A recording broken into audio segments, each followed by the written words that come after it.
Olá, no Alesp em Pauta de hoje nós vamos falar sobre Março Azul Marinho, um mês dedicado à prevenção do câncer coloretal. Para falar sobre esse assunto em ambiente virtual, eu recebo o Dr. Ulisses Ribeiro Júnior, coordenador médico da Oncologia Cirúrgica do ICESP. Seja bem-vindo, doutor. Olá, Priscila. É um prazer receber um convite para falar na Alesp em Pauta. Muito obrigado, e especialmente no mês de conscientização do câncer coloretal. Eu que agradeço por ter aceito o nosso convite e nós temos também uma pessoa bem especial que vai dividir um pouquinho da experiência dela conosco, que é uma paciente, é a Val Santos. Obrigada, Val, por ter aceito o convite. Seja bem-vinda. Obrigada, vamos lá. Estou aqui, sou a Val Santos, cabeleireira. 2019 chegou com tudo. Estou aqui, bora lá. Obrigada. Bom, doutor, para começar, explica para a gente o que é o câncer coloretal. Então, o câncer coloretal é o tumor que acomete o intestino grosso, que é a última porção do intestino. Então, todo o intestino grosso e também o reto, que é a parte distal do intestino do ser humano. Ele é o segundo tumor mais frequente no homem, só perde para o tumor de próstata. E também o segundo tumor mais frequente na mulher. Mais frequente é a mama e depois também vem o câncer coloretal. Então, vocês vejam a importância desse tumor para a nossa sociedade. E doutor, qual o que pode ocasionar esse tipo de câncer? Tem já algum estudo que comprova isso? Então, dentre os 100% de tumores do intestino, 80% deles se referem a tumores esporádicos, isto é, decorrentes do que a gente faz durante a nossa própria vida. Eu vou explicar logo em seguida. Os outros 20 a 30% são de origem familiar e de algumas síndromes hereditárias que os nossos pais podem transmitir para a gente. Dentre os fatores de risco, nós temos a obesidade, o sedentarismo, a utilização do álcool, o tabagismo é muito importante porque ele aumenta a formação de pólipos e também do câncer, e uma dieta com pouca fibra solúvel importante na digestão. São as fibras presentes principalmente nos cereais e também nas frutas. E uma dieta rica em carne vermelha ou gordura animal. Então, esses são os principais fatores de risco que levam ao câncer do intestino grosso ou câncer coloretal propriamente dito. Então, por aí, Priscila, você já vê que nós temos uma chance de fazer o que a gente chama de prevenção primária. Isto é, explicar à população que a gente tem que diminuir esses fatores de risco, diminuindo sobremaneira a incidência do tumor na população de maneira geral. Doutor, e tem sintomas? Quais são eles? Então, a gente quer que a gente faça o diagnóstico quando o indivíduo ainda está assintomático. Porque na grande parte desses indivíduos, mais de 90% dos tumores, eles ocorrem a partir de verruguinhas que crescem na parede interna do intestino, que são chamados pólipos. Esses pólipos, quando eles são pequenininhos, eles não dão sintomas, mas eles vão crescendo, vão invadindo as estruturas e a partir daí dão os sintomas. Então, o principal sintoma é sangramento digestivo, sangue vermelho nas fezes, dor abdominal, quando eles estão grandes, eles podem causar obstrução cólica, e um dos principais sintomas é alteração do hábito intestinal. O indivíduo que tinha, por exemplo, um hábito intestinal de intestino solto, 2 a 3 evacuações por dia, de repente começa a ficar com uma evacuação só, ou às vezes para de evacuar. E o contrário também é verdadeiro. Aqueles indivíduos que tinham o intestino preso, constipação, de repente começam a ter diarreia. Então esses são sinais são sinais de alerta que a gente fica preocupado. Quando os tumores são mais distais no reto, o indivíduo pode ter uma urgência evacuatória, quer dizer, vontade de evacuar e tem que sair correndo para ir para o banheiro, ou depois que faz o cocô, evacua, parece que não evacua total. Então, esses são os sintomas mais frequentes dos indivíduos que têm câncer coloretal. Então, alteração do hábito intestinal, dor abdominal e puxo e tenesmo, que são essas duas alterações que eu mencionei anteriormente. Doutor, é um diagnóstico fácil para detecção ou não?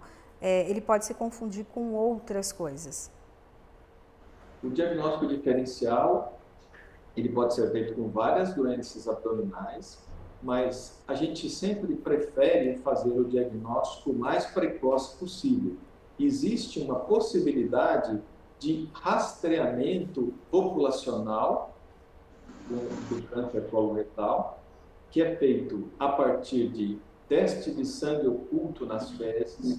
Geralmente, hoje em dia, a gente usa o teste imunoquímico, que ele é mais específico e pega a hemoglobina humana, porque essas verruguinhas que eu mencionei anteriormente, que são os pólipos, quando eles crescem além de 7 milímetros, 1 centímetro, ele começa a despejar sangue microscópico, que a gente não detecta na olho nu, mas no exame de teste de sangue oculto, isso é possível de ser detectado. Então, para esses casos, a gente preconiza realizar um exame colonoscópico, que é a colonoscopia, que vai examinar o intestino como um todo, identificando esses pólipos, retirando e tratando a doença, ou então diagnosticando lesões mais avançadas, que precisam ser tratadas de outra forma, seja ela cirurgia, quimioterapia e assim por diante.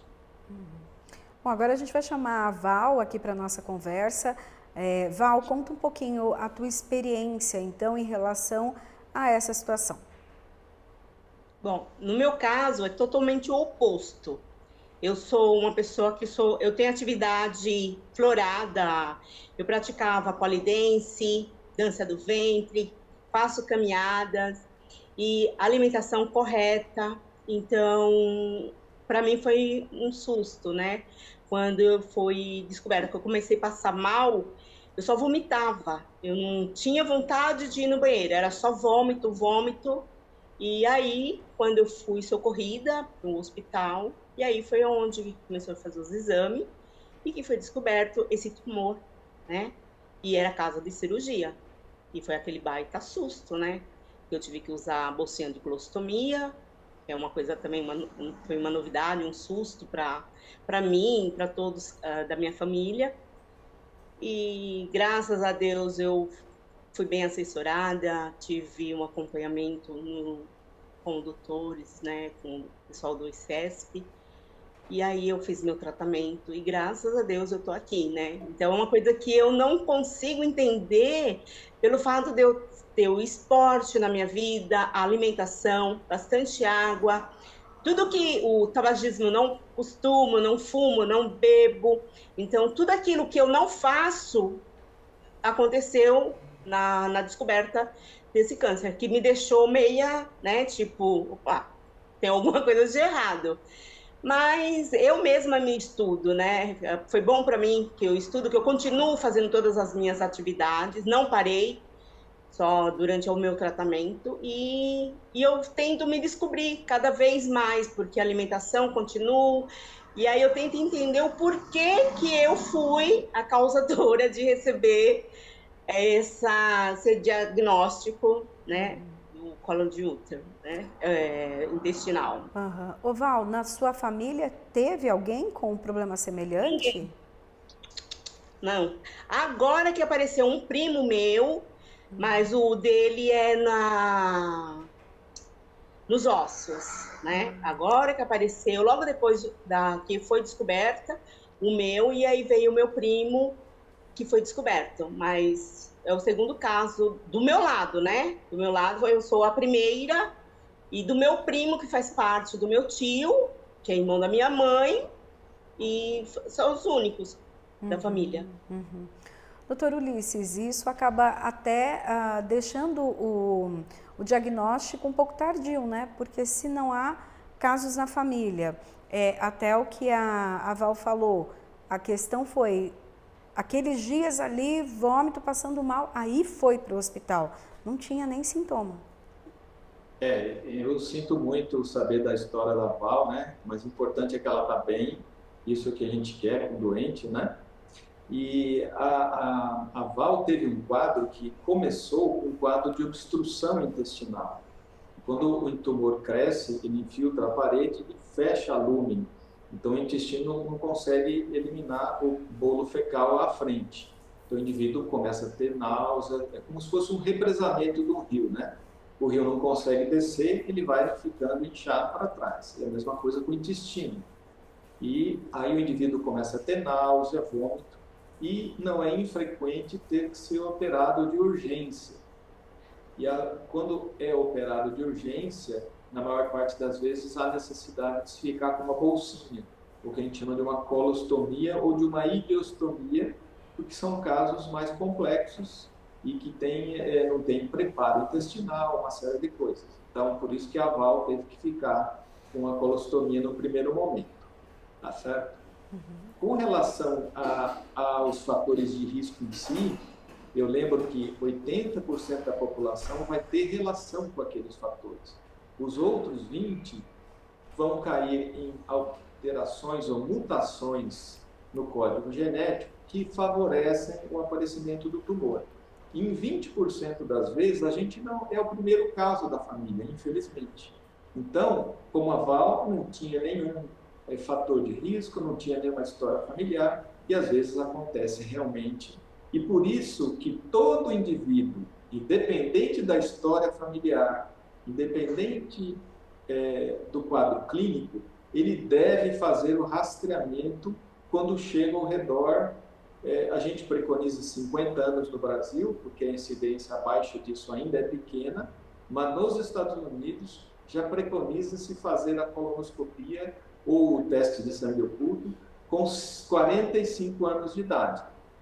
Então, esse é o valor de se fazer o rastreamento ou prevenção secundária, que, na verdade, a maior parte das vezes a gente não tem esse conhecimento na população e a gente precisa transmitir isso, e eu agradeço a possibilidade de transmitir esses dados para vocês aqui na rede Alesp em Paulo. Doutor, então, o ideal é que se faça, então, já esse exame, como o senhor disse, há uma incidência maior nas pessoas acima de 50 anos, mas a partir dos 45 já é interessante fazer esse rastreamento, mas tem também os exames que devem ser anuais, aquele check-up, um deles, inclusive, de fezes. Ele poderia ajudar a diagnosticar ou, pelo menos, daria um sinal que é preciso uma investigação mais profunda? A gente preconiza que o teste de sangue oculto seja feito a partir dos 50 anos de idade e com intervalo de 2 anos. Por quê? 2 anos é um tempo razoável para que, se houver o crescimento daquele pólipo, ele ainda não virou um tumor invasivo e eu consigo fazer o diagnóstico pela colonoscopia. Tá? Então, todo indivíduo com 50 anos de idade deve começar o seu rastreamento através de um teste de sangue oculto e, em caso de positividade, isto é, teste imunoquímico positivo, vai para fazer o exame endoscópico do intestino grosso, que é a colonoscopia.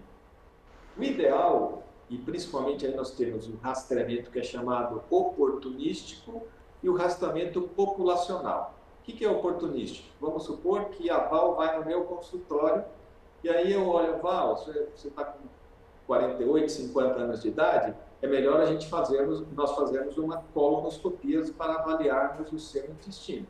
E a Val vai e faz o exame colonoscópico. Quando eu falo de rastreamento populacional, é que no universo de indivíduos que têm essa idade e precisam fazer a colonoscopia, a gente muitas vezes não tem exame nem médico suficiente para fazer exame de todo mundo. Então, o teste de sangue oculto, ele funciona como um filtro, porque apenas 7 a 8% dos indivíduos vão dar positivos e esses sim deverão fazer a sua colonoscopia. Não sei se eu me fiz bem claro, Priscila. Sim.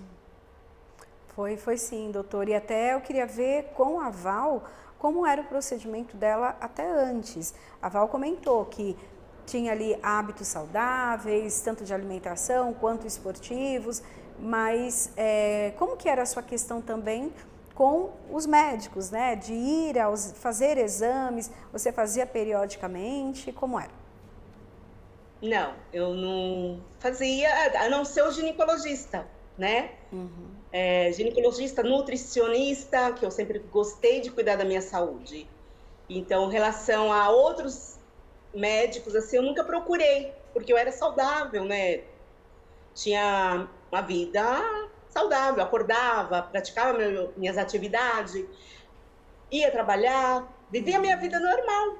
Aí o dia que eu resolvi ir para a praia com as minhas amigas, e lá eu falei, gente, não tô legal, eu acho que eu achei que fosse minha pressão. E aí eu comecei a passar mal, só vômito. Aí eu falei, eu acho que é porque eu não me alimentei, né, no sábado direito. Aí voltei para São Paulo e procurei a minha irmã, falei, não tô bem. E aí, tanto que o primeiro médico que ele me deu o diagnóstico, ele me deu como virose, entendeu? Ele você está com virose, me medicou, e eu acreditei que eu estava com virose. Passou o efeito do remédio e deu continuação e pior, né? Tanto que retornei para o hospital e lá onde foi que eu, graças a Deus, peguei um médico muito, né? Vamos fazer os exames. E de lá eu não saí, né? Fiquei internada, saí com essa cirurgia imensa, né? Na parte do meu intestino, que é abaixo do seio até próximo da virilha, com a bolsinha de colostomia, né? E fiquei, aí foi uma questão de me adaptar, a questão de aceitar, né? Tudo aquilo que estava passando, tudo que eu estava vivendo, que foi muito vazado assim na minha vida, né? Hoje eu tiro de letra, hoje eu entendo e busco dar continuação, que eu falo, se eu não tivesse toda essa regra de viver com o esporte, da alimentação, talvez hoje eu não estaria aqui, eu não passaria pelo tratamento. Mas como eu tive todo esse processo de atividade física, de alimentação, de beber muita água, hoje eu estou aqui, agradecendo a Deus cada segundo, né? Doutor Eu Ulisses. queria parabenizar a Val, porque ela faz muito bem, né? De ter uma vida saudável, né? Como a gente menciona, evitando a obesidade, fazendo exercício. E, sem dúvida, isso fez diferença na recuperação da Val, né? Parabéns. Ter, então, hábitos saudáveis e o resultado que ela teve estão completamente ligados, né? Sem dúvida. Infelizmente, provavelmente a Val tem alguma alteração genética, e ela é jovem, né? Você tinha quantos anos, Val? Foi em 2019, foi presente de aniversário que eu falo, né? Porque eu fiz aniversário dia 12 de junho e eu passei mal, foi no início de julho que eu comecei a passar mal. Dia 10 eu estava saindo da UTI, depois da UTI, foi em 2019. Eu acho que eu estava com 52 anos, por aí. Então você vê, Priscila, como eu estou certo, né? Independente da história familiar, 50 anos tem que fazer o teste de sangue oculto. É isso que a gente está mencionando. Quando a gente fala de síndromes hereditárias que levam à formação do câncer, geralmente são indivíduos mais jovens, abaixo dos 50 anos. Então, às vezes com 40, a gente tem diagnosticado indivíduos bem jovens com tumores coloretais. Mas aí são condições hereditárias específicas que levam à formação de múltiplas verruguinhas no cólon, múltiplos pólipos, que é a chamada polipose adenomatose familiar, ou até mesmo uma síndrome que a gente chama câncer coloretal hereditário não poliposo, que é a mais comum, que ocorrem a cada 1 para 200 nascimentos vivos. Quer dizer, o indivíduo não tem pólipo nenhum, de repente ele desenvolve um tumor maligno e com características de infiltração e tem que ser tratado com cirurgia e assim por diante. Tá? Então, a válvula é bem na direção do que a gente está falando, né? Precisa fazer a avaliação, o rastreamento é muito importante nessa doença. E, doutor, a Val comentou, né, que ela passou aquele primeiro momento, aquele primeiro atendimento, inclusive recebeu o diagnóstico de virose. Por se tratar de, se a gente parar para analisar num primeiro momento, de repente começou a passar mal, começou a vomitar, foi para o hospital. Poderia ser, veio da praia, então que a gente sabe que às vezes é um ambiente que muita gente volta mesmo já com quadro de virose. Muitas pessoas acabam tendo diagnóstico tardio até pela falta dos médicos terem esse olhar mais profundo de querer investigar realmente o que está acontecendo, ou é um diagnóstico difícil mesmo? Existem sinais de alarme, né, da doença. Então, a gente sempre ensina aos nossos residentes, aos nossos alunos, que ter a doença em mente, né? Se tem algum sintoma, fazer o exame, seja ele o exame diagnóstico, que é geralmente a colonoscopia, ou o diagnóstico que a gente gostaria que realmente fosse o diagnóstico do tumor precoce. Quando o indivíduo chega com um quadro agudo, como a Val chegou, geralmente o diagnóstico é feito, porque o indivíduo vai para o hospital, acaba fazendo tomografia, acaba diagnosticando a massa tumoral, ou então um quadro obstrutivo, e acaba sendo operado e se resolve numa sala de emergência. Mas a gente gostaria que o diagnóstico fosse feito antes. Então, por isso que eu faço um alerta à população. Se você tem um hábito intestinal e ele começa a ter alguma alteração, seja ele para o lado da constipação ou para o lado da diarreia, procure o seu médico, converse com ele, explique. Às vezes tem raios de sangue nas fezes, e o indivíduo fala, isso é hemorroida, e vai deixando. E quando vai ver, tem um tumor lá no reto, que é facilmente palpável num toque retal, que deve ser feito para examinar os pacientes. Então, isso também não é incomum, a gente vê no consultório indivíduos que têm sangramento e fala, isso é hemorroida, quando vai ver tem um tumor avançado já. Então, quanto mais cedo o diagnóstico for feito, mais fácil será o tratamento e os resultados serão melhores.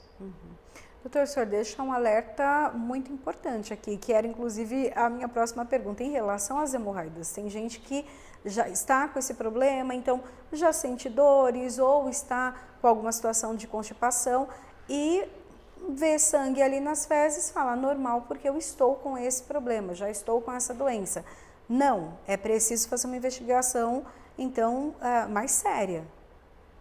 Sem dúvida. O indivíduo que chega para a gente com sangramento anal tem que ser investigado, tanto do ponto de vista proctológico, quer dizer, na região anal, realmente investigar se tem hemorroida, se tem fissura, se tem algum outro pólipo, se vai ser feito o toque retal, e não é incomum a gente já pedir uma colonoscopia. E a menos que seja uma coisa um diagnóstico muito bem feito e que a gente possa controlar aquele paciente ou controlar o sangramento hemorroidário e assim por diante. Mas o mais comum é a gente prosseguir na investigação e já fazer uma colonoscopia quando o indivíduo tem um sangramento. Você falou para já... indivíduos muito jovens que têm uma hemorroida grande e tal, às vezes isso pode ser preterido, mas indivíduos acima de 40 anos é peremptório fazer uma colonoscopia nesses casos. Aí o senhor comentou que, né, para procurar o seu médico, explicar direitinho o que está acontecendo. Esse primeiro médico é o clínico geral ou já procurar o especialista? Essas noções básicas que a gente está mencionando deveriam ser de posse de todo clínico geral. Né? A gente sabe que com a formação médica atual, às vezes isso não é possível. Mas todo o médico deveria ser capaz de fazer o diagnóstico do câncer coloretal devido à alta incidência. Então, a gente tem que, inclusive, ensinar todo mundo, principalmente os nossos colegas que trabalham na atenção primária da saúde. Né? Eles é que vão fazer o diagnóstico e depois enviar para os hospitais secundários e terciários. Bom, nós vamos Essa fazer reciclagem é muito importante, Priscila. Você chamou a atenção muito bem. Né? Bom, nós vamos fazer um rápido intervalo, já voltamos porque ainda tem várias perguntas em relação a esse assunto. Vou fazer o máximo possível de perguntas aqui para que você aí em casa tire todas as suas dúvidas. Daqui a pouquinho eu volto.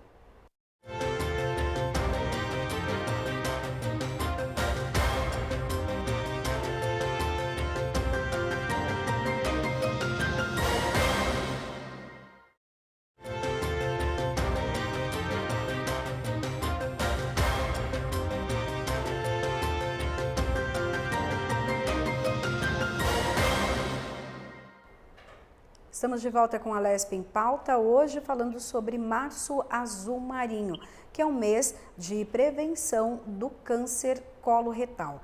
Para essa conversa, eu recebo em ambiente virtual o Dr. Ulisses Ribeiro Júnior, que é coordenador médico da Oncologia Cirúrgica do ICESP, e também Val Santos, que é cabeleireira e paciente. Bom, para retomar então a nossa conversa, Val, depois do que aconteceu, você teve o diagnóstico ali já no hospital, já foi para internação e cirurgia. Como foi o tratamento pós-cirúrgico? Então, meu caso foi muito rápido. Eu operei dia 8, 9 eu estava em centro cirúrgico, 10 eu estava na UTI e 11 eu tive alta. Porque o médico falou para mim que se eu não queria ficar ali, eu queria absorver tudo que estava acontecendo comigo. E uma enfermeira falou, você está tão bem que se você se alimentar, você vai sair daqui. Mas eu não imaginava qual seria a minha alimentação. E aí, eu simplesmente tinha um pão assim do lado, eu peguei aquele pão e comi. Aí o médico chegou e falou, e aí? Eu falei, já comi. Você comeu o quê? Eu falei, um pão que estava aqui. Ele falou, eu não poderia, mas eu vou te dar alta. Aí eu fui para casa, e aí foi minha irmã com cuidados, né? Contratou uma enfermeira para me ajudar, que a gente estava perdida.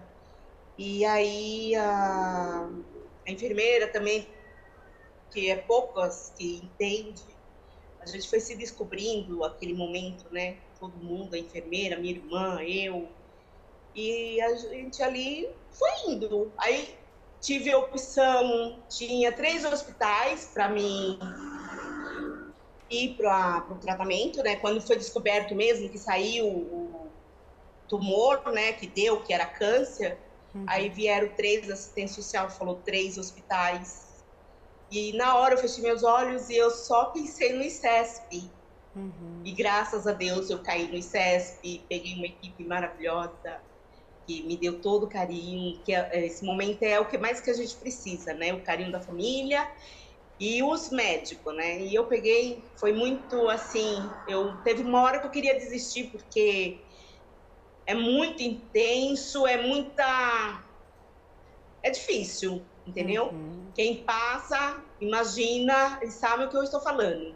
E teve um momento que eu comecei a passar muito mal, cheguei para o médico, eu falei, parou, não quero mais, eu vou desistir. E é isso. Aí a médica veio, me segurou, falou comigo, me abraçou. Graças a Deus foi antes da pandemia. E ela veio com todo o amor, com todo o carinho. E conversou comigo, conversou com a minha irmã. E eu falei para ela, então vamos seguir em frente. Vamos buscar o tratamento, buscar a cura, né? Quando você fala, Val, dessa dificuldade, esse momento difícil que você pensa até em desistir, você estava fazendo algum tratamento, quimioterapia, radioterapia, alguma coisa assim? Sim, eu estava fazendo a quimio. E é muito alucinante. É um tratamento que quem passa sabe o que é, né? Que a gente fecha os olhos, quando abre, a gente fala assim, nossa, tô aqui ainda, entendeu? É um tratamento muito difícil, muito delicado. A gente precisa do amor. Eu acho que tudo que a gente tem nesse período, a palavra, o remédio maior é assim, é o amor, porque a gente está tomando uma químio, o enfermeiro vem, te coloca o acesso, e você não tem o direito e nem sabe o que está escrito naquele medicamento que está lá em cima, pingando. E aí você mentaliza tantas coisas. Será que é um soro que eu estou tomando? Que medicamento é esse que está entrando, me dando todo... Que é uma bomba, né? Você tem uma reação muito explosiva dentro de você, né? Cada um tem o seu diagnóstico. O meu era vontade de sair correndo. Então, eu tenho muitas perguntas, assim, diante quando você está dentro desse quadro, desse tratamento, você recebendo uma químio, e aí, só que eu falava, eu tô curada, porque tem gente que faz a químio e tem a rádio, e eu só fiz a químio, eu não fiz rádio, graças a Deus. E eu fico emocionada, né? Porque eu fui bem tratada, eu recebi muito carinho, até hoje, eu tô para ter alta, mas eu falo, ai, não quero ter alta, não, eu quero ter vocês perto de mim, porque fui muito acolhida dentro do ICESP. Doutor Ulisses, qual o tratamento que normalmente acontece com a pessoa que trata o câncer coloretal? Sempre é a cirurgia o primeiro caminho, depois há necessidade da químio, rádio? Priscila, eu agradeço o depoimento da Val, né? E principalmente porque o ICESP sempre preza o atendimento humanizado dos pacientes, né? Os pacientes fazem parte da nossa vida aqui no ICESP. Eu queria só voltar um pouquinho, Priscila, se você me permite. Claro. Porque após a gente fazer o diagnóstico do tumor coloretal, e de maneira geral de todos os outros tumores sólidos, a gente tem que fazer o estadiamento. O estadiamento é saber se a doença está localizada ou se ela foi para outros órgãos, porque aí o tratamento vai diferir a partir disso, vai ser diferente.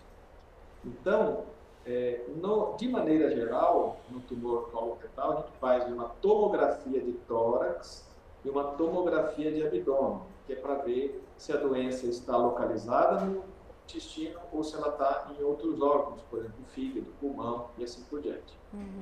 Quando o tumor é mais baixo, o tumor é no reto ou no ânus, aí há necessidade de a gente fazer também uma ressonância magnética da pelve, que vê melhor essa região com os exames. A partir daí, eu entendo se o tumor é localizado ou se ele tem doença metastática.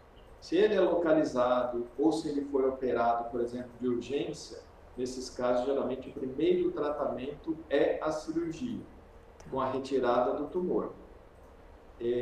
Para os casos de tumor mais distais, no reto ou no ânus, dependendo do estadiamento, isto é, se o tumor for muito pequeno, ele pode ser operado já de princípio, ou se ele for maior, eu tenho que fazer um tratamento rádio e quimioterápico, a lesão vai diminuir e aí a gente opera o paciente. Tá? Então, o tratamento é multidisciplinar e vai depender da localização da lesão, isto é, se é no intestino direito, se é no intestino esquerdo, se é no reto, e também do estádio que ele está naquele momento, isto é, se ele está localizado ou se ele está à distância. Para determinados tumores que estão localizados na parede do intestino, a própria colonoscopia pode ser o tratamento. Se eu for ressecar uma lesão, um pólipo grande que tem um tumor já na sua superfície, a própria retirada endoscópica pode ser o tratamento já de princípio. E ele não precisa fazer nada a não ser o segmento do tratamento. Para os que infiltram mais, aí nós temos que fazer a cirurgia e esse material ressecado ou retirado do doente, ele vai ser examinado E aí nós vamos entender se ele tem a doença localizada, se já invadiu gânglios, e aí sim ele vai para a quimioterapia ou não.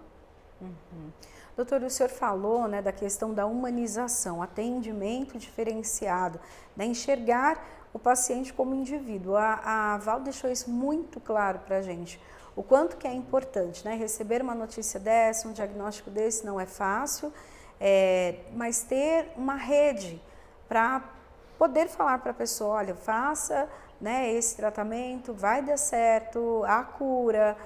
Isso é muito importante, né, doutor? Porque a mente também, ela pode ajudar ou atrapalhar no tratamento. Sem dúvida.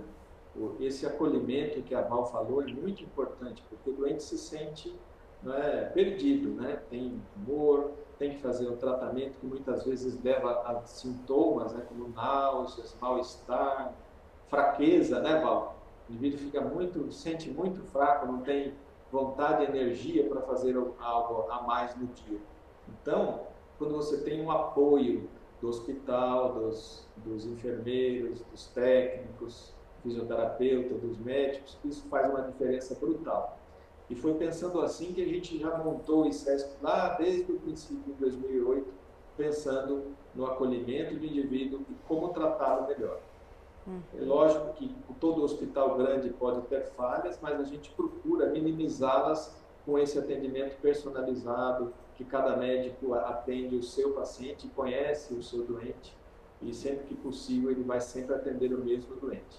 Então isso é uma coisa importante, sem dúvida nenhuma.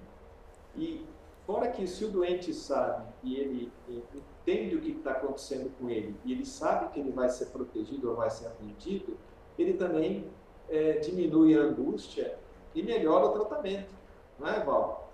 Você vai conseguir receber melhor aquele tratamento, vai seguir em frente com maior tranquilidade.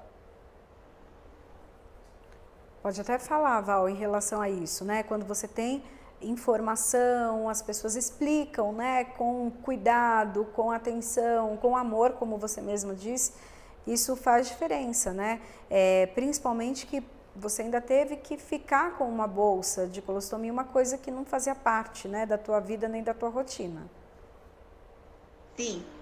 Eu falo que o amor é a coisa mais essencial, né? O carinho, o abraço, tudo. E o que me chamava atenção, que eu falava, puxa, de repente começou as pessoas me procurarem. Tive médicos que me procuravam, enfermeiros que me procuravam para saber como que era que lidar com colostomia, como que fazia o uso. E aí eu fui me tornando uma pessoa assim, eu falei, nossa, então Deus me deu isso daqui para mim estar interagindo com outras pessoas, né? Ajudei bastante e estou aqui para ajudar, como lidar. Tanto que eu usei a bolsinha e ninguém sabia que eu usava a bolsinha de colostomia, porque eu criei acessórios, né? Então, devido à minha roupa, eu tinha um acessório e eu usava aquele acessório, então ninguém imaginava que eu tinha uma bolsinha de colostomia. Até hoje as pessoas falam, você usou bolsinha de colostomia? Eu falei, sim, usei. Nossa, como assim? A gente nunca percebeu, porque eu nunca dei motivo, porque era um momento meu, eu estava passando por aquilo. Eu acho que ninguém tem obrigação de ficar presenciando aquele uso da bolsinha, né? Então, sempre tive todos os cuidados. É uma coisa chatinha? Mas uma coisa, se você pega a prática, aceita, né? Tem aceitação, tudo tira, que eu falo pro doutor que eu falo que eu ganhei mais um signo, né?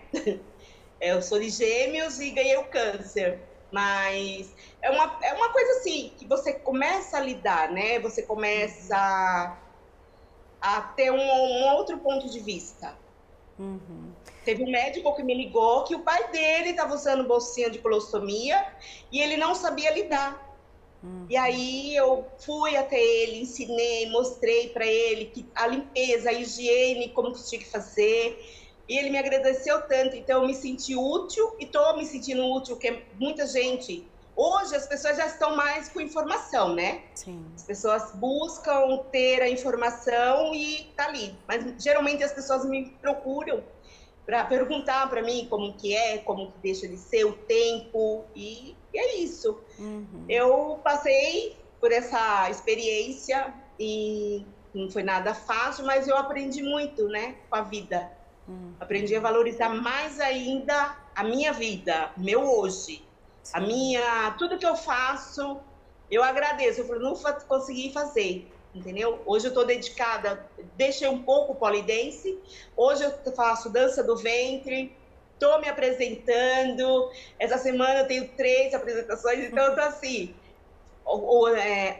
Essa situação me trouxe outros hábitos, entendeu? Bacana, parabéns pela superação. E, doutor, a Val já está naquele período, né, de receber ali uma alta, né, porque tem todo um acompanhamento durante alguns anos. Explica para a gente até, depois então da cirurgia, da quimio, rádio, o que foi necessário para o tratamento? O que acontece com esse paciente? Ele fica quanto tempo ainda sendo acompanhado pela equipe médica até ter a alta? E o que significa essa alta?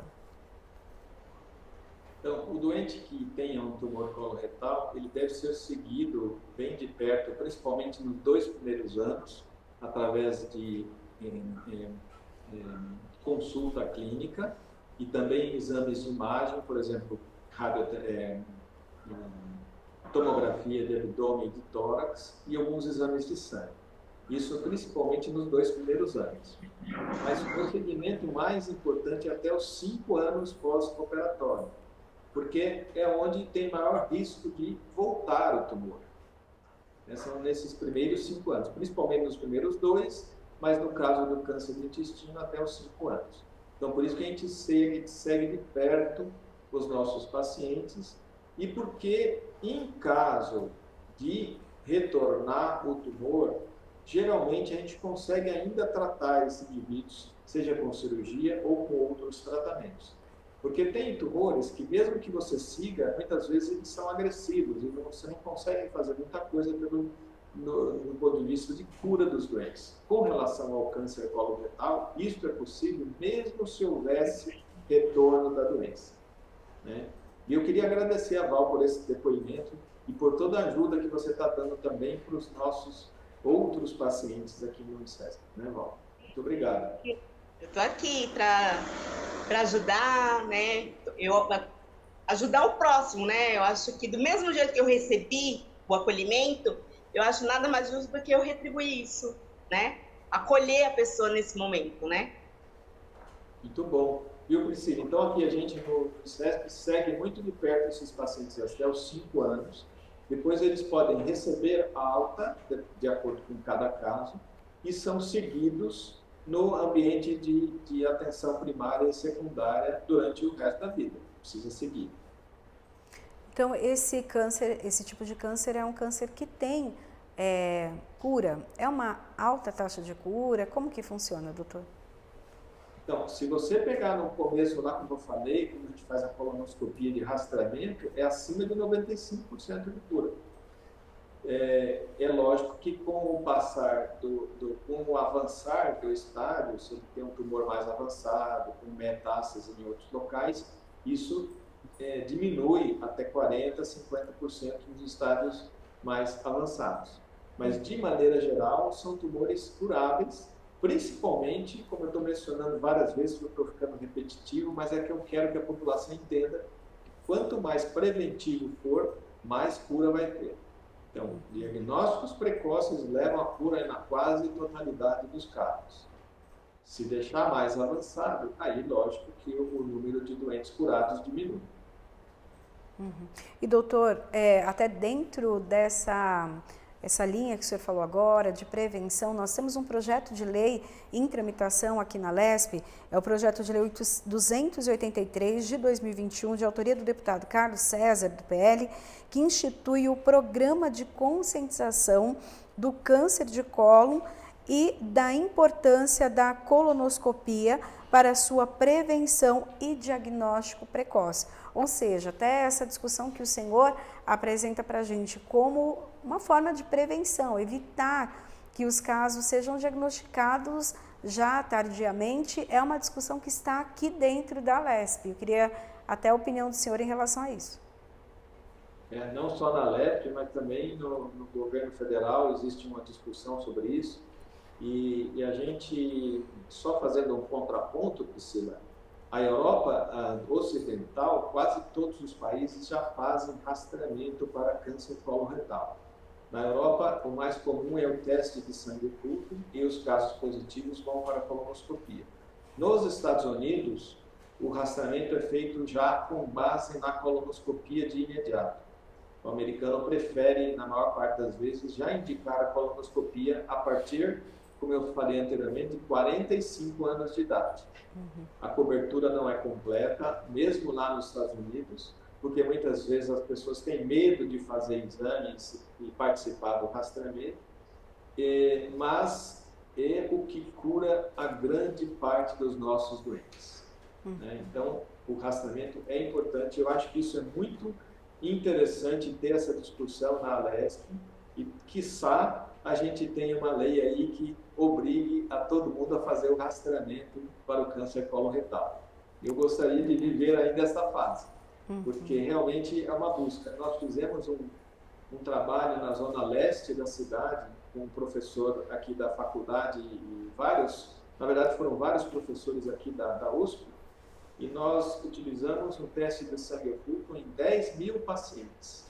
Esses 10 mil pacientes, 7,4% tinham sangue oculto positivo, assintomático, não tinham queixa nenhuma. 7,4% tinham sangue positivo e desses, mais de 60% tinham pólipos. E nós diagnosticamos 40 tumores nesses indivíduos. E foram tratados, na maior parte deles, com ressecção endoscópica ou somente com cirurgia, prevenindo, então, o uso de quimioterapia ou radioterapia, para você ter um exemplo de quão importante é fazer um rastreamento. Nossa, então, eu espero que a Alesp siga em frente e que aprove esse projeto. É um projeto bem importante aí de rastreamento, doutor, que mostra que o número de casos é muito alto, né? E principalmente, como não tem diagnóstico, a dificuldade é ainda maior de encontrar essa doença. O senhor falou dos pólipos, então o intestino normalmente tem pólipos ou não? Quando a pessoa tem, ali já é um indício que pode caminhar para um câncer. Não, 90% das vezes o tumor ele nasce a partir dessas verruguinhas, que são os pólipos que crescem na parede do intestino. Então nós normalmente não temos pólipos, mas devido a todos aqueles fatores de risco que a gente já mencionou, e eu já vou salientar novamente só para frisar, que é a obesidade, sedentarismo, tabagismo, dieta com baixa fibra e com alta gordura animal, principalmente carne vermelha. Então isso leva a alterações na mucosa intestinal que vão fazendo a célula proliferar e formar, se dividir muito e crescer, e formam o pólipo. Então, a partir do pólipo, nós temos um intervalo aí, às vezes, de 4, 5 anos de detecção. É uma janela de detecção, que você, se fizer uma colonoscopia ou fizer um teste de sangue oculto e tiver possibilidade de retirar aquele pólipo, você diminui a chance do indivíduo ter o tumor naquela região. E doutor... Então, é isso que é importante. Nós temos uma janela de possibilidades de atuação. Doutor, a pessoa que ela tem problemas em outros órgãos próximos, suponhamos, sei lá, o fígado, tem como, por exemplo, essa doença trazer algum problema para o intestino e aí sim desenvolver um câncer ou não? O órgão é independente do outro? Geralmente o câncer coloretal é primário do intestino, quer dizer, ele nasce no intestino. E ele pode promover ou causar invasão de outros órgãos, seja local, então vamos supor que tem um tumor próximo do estômago, ele pode invadir o estômago. Ou eu posso ter um tumor que deu metástase hematogênica, quer dizer, pelo sangue. Aí ele vai até o fígado e faz um novo tumor no fígado. Então, esse é o mais comum. Não é impossível eu ter uma metástase de algum outro tumor no intestino, mas é muito mais raro. Eu diria que menos de 1% das vezes. Então, o mais comum é a gente ter o tumor no intestino e ele dar metástase ou para o pulmão ou para fígado, que são os 2 órgãos mais importantes, ou então para dentro da barriga, a gente chama de carcinomatose, quando tem infiltração na camada peritoneal, como a camada como se fosse um plástico que recobre todos os órgãos internamente no abdômen. E doutor, para a gente encerrar já essa nossa conversa, o senhor falou sobre a alimentação, que é algo muito importante para evitar essa doença. Alguns alimentos, eles são inflamatórios. Então, o glúten, em algumas situações, o leite, pelo que falam, pode mesmo esse tipo de problema, alimentos que são inflamatórios para o intestino, levar para uma doença crônica e, o caso, câncer? O que a gente mais sabe na literatura, Priscila, são as carnes, principalmente gorduras animais, carne vermelha é o maior exemplo, embutidos e dessa forma, e também a dieta com baixa fibra vegetal, principalmente de cereais e de frutas. Então, a alimentação brasileira comum, né, arroz, feijão, uma carne, verdura e salada, é o excelente. É uma alimentação muito saudável, de maneira geral. Mas o que acontece é que no modo de vida atual, muitas vezes a gente não consegue cozinhar em casa, a gente come salgadinho, a gente come muito produto industrializado e muita, por exemplo, hambúrguer, né? Carne gorda, vermelha, e com pão. Então, isso vai alterando o hábito. O hábito brasileiro era muito bom. À medida que nós vamos mudando para um hábito mais industrializado, como nos países da Europa e nos Estados Unidos, a gente vai aumentando também a chance de ter câncer coloretal.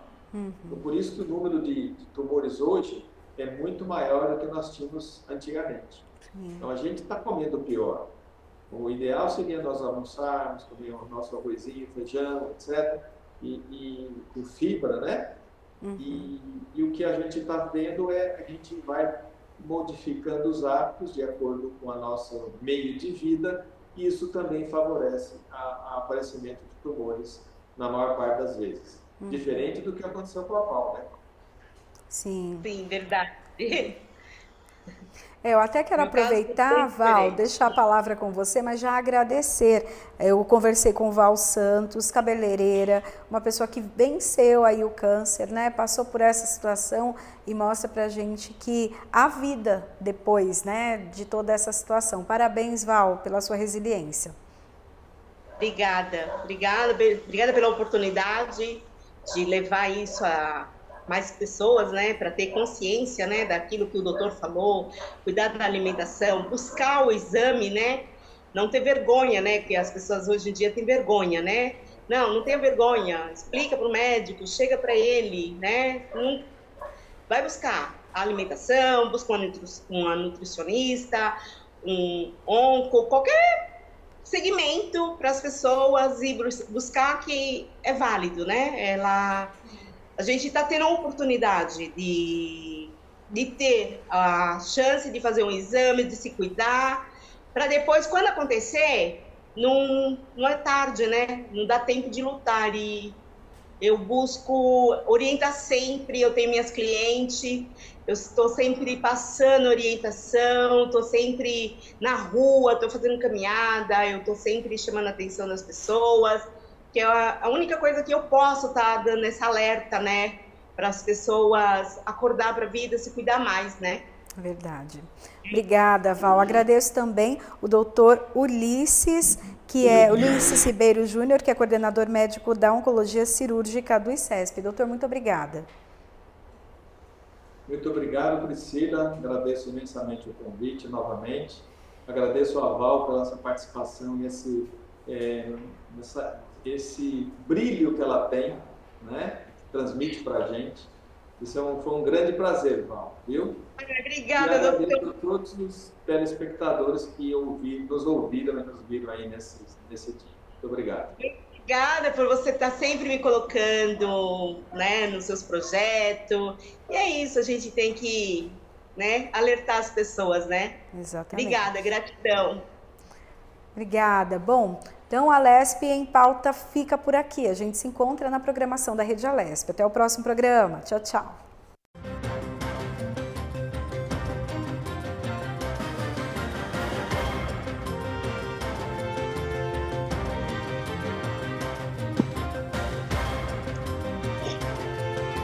Sim.